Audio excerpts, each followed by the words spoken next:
What's up, guys? It's Gabellement again.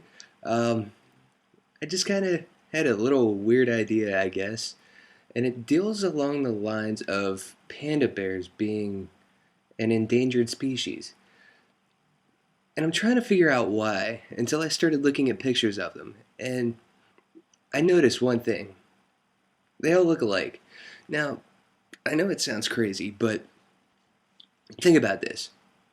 What if your spouse looked exactly like you did?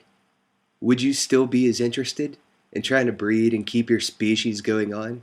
No, of course you wouldn't. That's gross.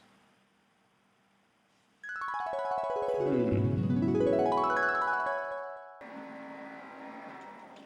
Hey, fucker. Hey.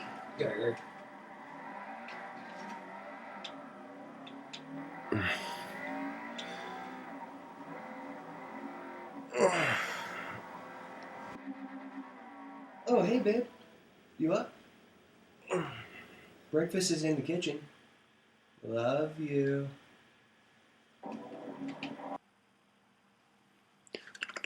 Whoa. It's a sick and twisted thought. Um, it's scary.